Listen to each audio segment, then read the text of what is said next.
네, 오늘도 즐겁게 출근하셨나요? 네, 직장인들의 출근길을 즐겁게 만들어줄 웰리스톡 함께 시작해 보도록 하겠습니다. 네, 안녕하십니까? 안녕하세요.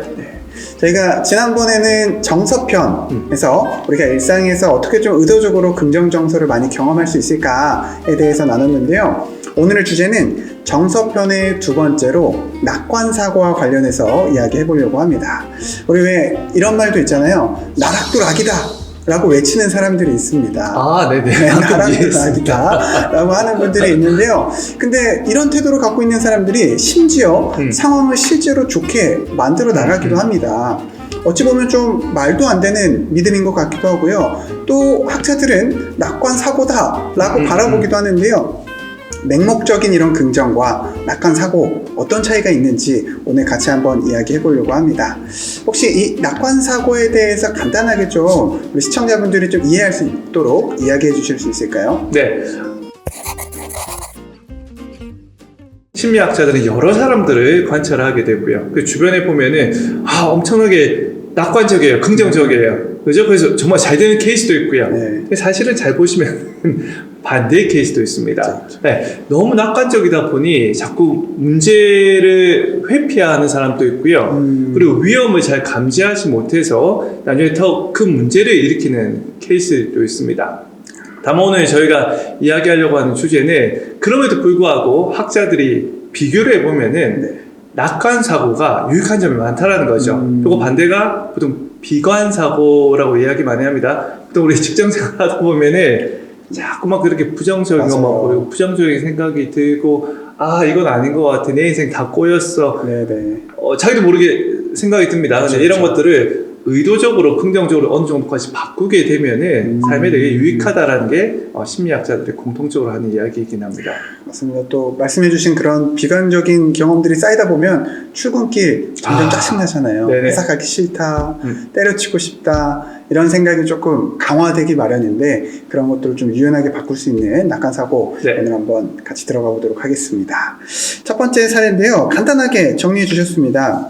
일단 제목은 내 인생 실패한 건가? 라고 이렇게 보내주셨고요. 숫자로 심플하게 6가지를 적어주셨어요. 1번 33살 먹고 아직 결혼 못함. 2번 집 없음. 3번 재테크 잘 못함. 4번 친구 별로 없음. 5번 취미도 없음. 근데 가로치고 운동은 한다고 운동만 함 이렇게 적어주셨습니다. 6번 이직 실패. 주변 사람들 보니까 다 육각형인데 나는 삼각형도 안 나오네 라고 해주셨습니다. 이 육각형이라는 게 이 6개가 다 있는 분들을 이야기하나 봐요. 그렇죠. 네. 자, 지금 이분 스스로 삼각형도 안 나온다고 좌절하고 계신데요. 어떻게 바라볼 수 있을까요? 저는 사실 문득 들으면서 제가 33살 때가 딱 떠올랐던 것 같아요. 어쩌면 저도 비슷했던 것 같거든요. 맞습니다. 33살에 제가 34살에 결혼했기 때문에 결혼을 못하기도 했었고 집도 없고 재테크도 잘 못했고요. 일한다고 친구도 별로 못 만났고 딱히 취미도 없었고 그리고 아마 이직을 하려고 했다가 못했던 거 기억납니다. 제가 돌아보면은 이제 제목이 인생 실패한 건가? 실제로 33세 남성 결혼한 사람 비율이 얼마나 될까요? 그러게요. 한 절반 정도 되지 않을까요? 제보다 절반이 아직 안 되는 것 같습니다. 40%. 그리고 자가 비율도 한 30% 안쪽으로 봅니다. 어떻게 보면은 저는 주변에 이분이 본인 주변에 있는 사람 중심으로 또는 본인이 보고 싶은 걸 중심으로 보고 있기 때문에 약간의 그 현실에 대한 왜곡된 관점을 가지고 있지는 않을까 이런 질문 한번 던져보면 좋을 것 같고요. 그러니까 채워지지 않는 부분 근데 내가 채우고 있는 부분은 조금 다를 수도 있다라는 좀 이야기 드리고 싶습니다. 맞아요. 우리가 인생이 요 육각형이 아니니까요. 분명히 다른 영역에서는 또 뭔가를 채우고 있지 않을까라는 생각도 드는 것 같고요. 저는 이분 얘기 보면 사실 너무 안 좋은 쪽에만 초점을 두고 있지만 다 보면 이렇거든요. 취미도 없음. 근데 운동을 하고 있어요. 운동을 잘하고 있고요. 또 뭐라고 아까 표현하셨냐면 재테크 잘 못함. 결국 하긴 한다는 거잖아요. 그쵸. 그리고 또 친구 별로 없음, 친구가 아예 없는 게 아니라 되게 좋은 친구가 네. 소수 있는 걸 수도 있습니다. 네. 그래서 이분에게 제가 추천드리고 싶은 루틴 한 가지를 조금 이야기하자면 네. 좋은 것들을 인식을 잘 못하는 경향이 없지 않아 있는 것 같아서 매일 밤 하루를 마무리하면서 감사일기 한번 좀 써보시면 어떨까라는 생각이 좀 듭니다. 감사일기를 쓴다는 게 이게 처음에는 잘 안 될 수 있거든요. 그렇죠. 감사한 일이 잘 없는데 싶어서 잘 안 써질 수 있지만 그걸 생각하는 과정에 우리는 좀 긍정적인 관점을 좀 강화하는 시간이 되기 때문에 이런 걸 반복하다 보면 내 일상에도 이렇게 감사한 일이 많았나? 라는 생각으로 긍정적인 사고방식을 갖출 수가 있습니다. 네, 여기 아마 부정 편향성이라는 개념 한번 같이 생각해 보셔도 좋을 것 같습니다. 심리학자들이 여하튼 하루 중에 있었던 일 중에서 나한테 부정적인 감정이나 안 좋은 사건이 훨씬 강하게 들어오고 오랫동안 기억이 됩니다. 저는 무조건 좋은 것만 보라는 건 아닌 것 같고요. 이게 관점의 균형, 이거를 갖추는 데 많이 도움이 되는 활동이라고 말씀드리고 싶습니다. 두 번째 사례도 있거든요. 두 번째 사례도 같이 한번 바로 들어보도록 하겠습니다. 이번에도 제목이 실패한 인생입니다. 이번에 네. 유유까지 눈물까지 흘리고 계신데요. 요즘 들어 실패한 인생이라는 생각이 든다고 표현해 주셨고요. 내 또래에 비해 평균도 안 되는 연봉, 그렇다고 업무가 쉬운 것도 일이 적은 것도 아니다. 워라밸 보장도 안 되고 복지가 좋은 것도 아니고 나이가 있어서 다른 곳에 이직하기에도 좀 애매하다. 집 없고 차 없다. 대신 빚도 없다. 미래가 막막해서 비혼주의자인데 요즘 들어 노후 걱정이 너무 된다. 참고로 기댈 수 있는 가족도 없는 상태다. 라고 해주셨습니다.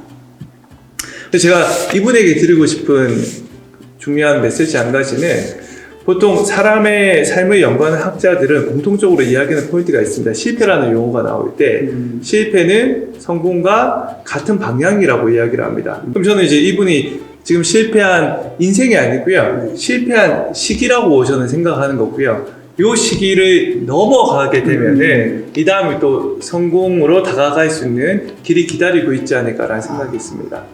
이게 미래가 잘 안 그려질 때도 있거든요. 그렇죠. 네. 좀 심리적으로 힘들고 위축되고 이러다 보면 미래가 잘 그려지지 않을 수가 있는데 그럴 땐 또 한 가지 방법으로 반대로 과거를 떠올려 보는 것도 방법입니다. 네. 과거에 분명히 성취했던 작더라도 괜찮거든요. 작더라도 잘했던 경험을 떠올리게 되시면 우리 그 순간 도파민 시스템을 활성화하게 된다고 합니다. 그래서 우리가 이때 기분 되게 좋았지? 너 잘했잖아. 그리고 너도 미래에 또 잘하게 될 거야. 라는 미래지향적인 동기를 강화하게 되기 때문에 우리가 과거에 좋았던 경험을 인지하는 것도 미래의 긍정적인 사고를 촉진하는 데 도움이 된다고 합니다. 그래서 잘 그려지지 않는다면 과거의 경험을 끄집어 보는 것도 하나의 방법이 되지 않을까라는 말씀을 드립니다. 코치님이 또 중요한 이야기를 해주신 것 같아요. 그래서 저희가 실패라고 지금 인생이라고 생각을 하게 되면 전진을 못합니다. 자원도 없고요. 네. 근데 방금 얘기하셨던 여하튼 내가 지금 여기까지 오기 과정을 돌아보면은 그 심리 자원이죠. 성공했던 순간에 떠올리게 되면 나 뭔가 할 수 있을 것 같아. 맞아요. 그러게 내가 이런 것도 할 수 있었는데 네. 또 이분도 사실은 내가 여기 취직 처음 그 첫 순간 한번 기억해 보시면은 그때 뭔가 본인 마음속에 어떤 자원이 있을 것 같습니다. 근데 그런 걸 막 끄집어냈을 때 삶이 전진을 하죠. 맞아요. 그렇게 가다가 보면은 이제 그 다음 트랙, 그 다음 길, 이제 구간에 좀 들어갈 수 있지 않을까 생각이 듭니다. 저희가 이제 두 번째 사례까지 이렇게 나눠봤는데요. 이거는 내가 사용해보니까 참 잘 작동되더라 하는 비법 한 가지가 있을 것 같습니다. 네, 그거 한 가지만 좀 들어보고 저도 네. 마지막으로 한 가지만 좀 소개해드리고 네. 마무리해볼까 하거든요. 어떤 게 있으실까요? 저는 제 비법이라기보다도요, 이 마틴 셀리그만이라는 학자가 이야기하는 학습된 낙관주의라는 이론에 대해서 조금 설명을 좀 드려볼까 합니다. 네네. 저희 아들이 어제 저녁 때 일입니다. 막 이 친구가 엄마한테 막 화를 내고 막 짜증을 냈습니다. 그러면은 기본적으로 이제 비관주의나 부정적 사고가 딱 들어가게 되면 어떻게 오냐면요. 요거는 이제 학자들이 밝혀낸 부분이에요. 한번 대입해 보시면 좋습니다. 사람 머릿속에는 이렇게 하는 거죠. 쟤는 항상 저래. 일반화를 시킵니다. 그러니까 무슨 얘기냐면 저희 아들은 항상 엄마한테 화를 내고 짜증을 내. 그리고 두 번째는 영속성. 어떻게 되냐면 쟤는 평생 저럴 거야 라고 생각됩니다. 그리고 개인아 제 아들만 저런 거 아닌가라고 생각을 합니다.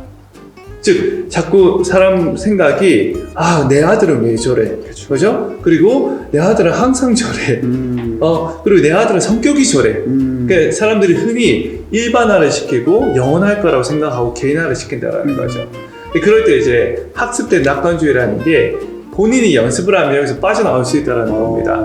그러면 제가 그런 순간에 제가 배웠던 걸 한번 적용해 보는 거죠. 내 아들만 저런가? 대부분 중학교 1학년 아이들은 보통 다 저래 라고 일반화를 좀 시키고요. 두 번째는 제가 항상 저런가?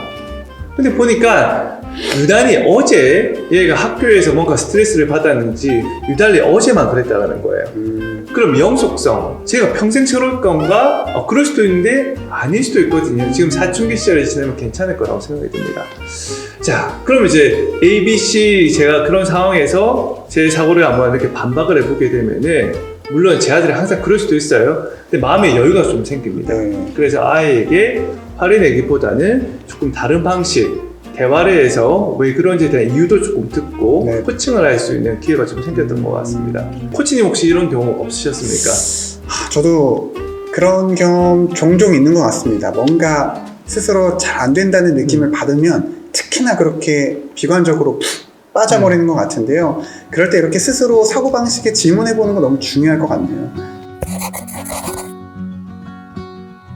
그럼 저는 마지막으로 한 가지 추천드릴 것은 뉴스나 언론이나 뭐 기타 이런 부정적인 사건들이 계속 노출되다 보면 부정적인 사고방식이 생길 수밖에 없습니다. 우리 되게 마음 따뜻해지는 드라마나 콘텐츠도 되게 많잖아요.